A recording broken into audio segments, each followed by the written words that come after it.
Next question है calculate the lambda of electron moving with velocity 2.05 into 10 की power 7 metre पर second. अब तुम्हें ध्यान रखना है कि अब अगर लैम्डा कोई पूछ रहा है, वेलोसिटी दे रखी है, तो मतलब तुम्हें सबसे पहले ये ध्यान आना चाहिए कि लैम्डा और वेलोसिटी का क्या क्या कोई रिलेशन है ऐसा।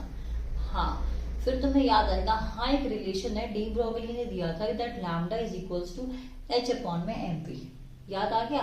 उसको फटाफट लिख लो, lambda is equals to h upon में एम वी। बस इसके बाद तुम्हें क्या करना है, कैलकुलेशन। लैम्डा हमें निकालना है, एच हमको पता है 10 की पावर -34 जूल सेकेंड, ठीक है। मास हमको पता है 9.1 इंटू 10 की पावर -31 केजी में हो जाएगा मास ये वाला। और वेलोसिटी कितनी है 2.05 इंटू 10 की पावर 7 मीटर पर सेकेंड। सेकेंड से सेकेंड कट जाएगा, ठीक है। और जो ये हमारा जूल है, इस जूल से ये केजी और ये मीटर कट जाएगा, सिर्फ क्या रह जाएगा, मीटर रह जाएगा ऊपर।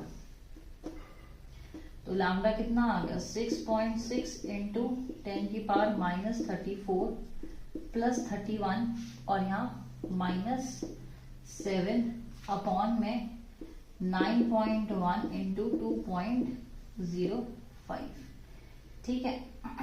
3 से अगर कर दें तो 3 3 2.2, तो 2.2 अपॉन में 2.05 इंटू में 3,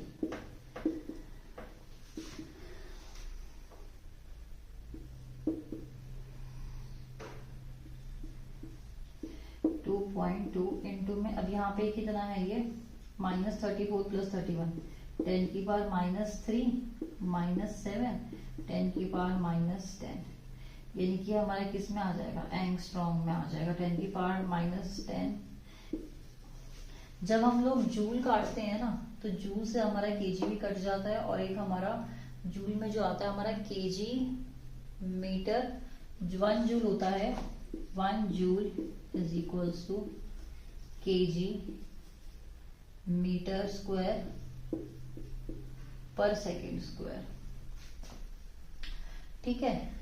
तो इससे हमारा केजी यहाँ लिख देते हैं, थोड़ा ऊपर नजर नहीं आ रहा, 1 joule is equals to kg metre square और सेकेंड का -2। अगर तुम्हें केजी का भी याद, अगर तुम्हें कभी जूल याद ना आना कि यार जूल में सेकेंड स्क्वायर आता था या -2 आता था या सेकेंड -1 आता था, तो कैसे याद रखना है तुम्हें जूल को। देखो, जूल बेसिकली क्या होता है, वर्क डन। तुम लोगों ने 9th क्लास में पढ़ा होगा, work done is equals to force into displacement, है ना।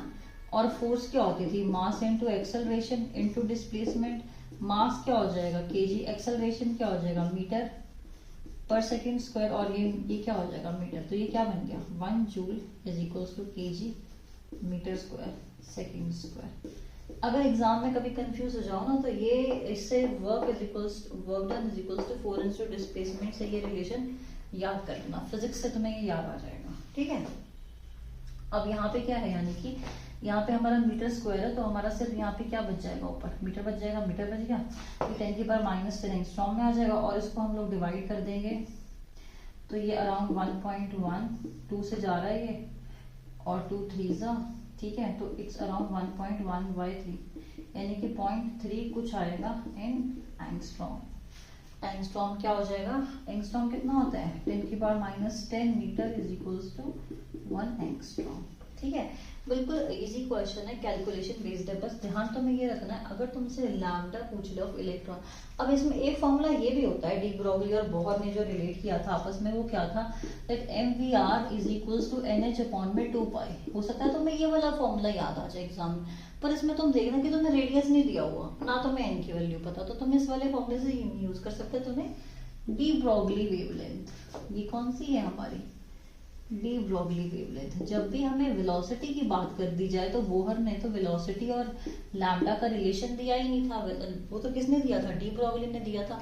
तो जब भी यार वेलोसिटी के रिलेशन की बात हो जाए, या वेलोसिटी या लैम्डा में से कुछ एक चीज दी और दूसरी निकालनी हो, तो हमेशा बोहर के फॉर्मूलेस पे नहीं जाना, हमें डी ब्रोगली के फॉर्मूलेस पे शिफ्ट जाना है, इस फॉर्मूले पे, ठीक है। नेक्स्ट करते हैं।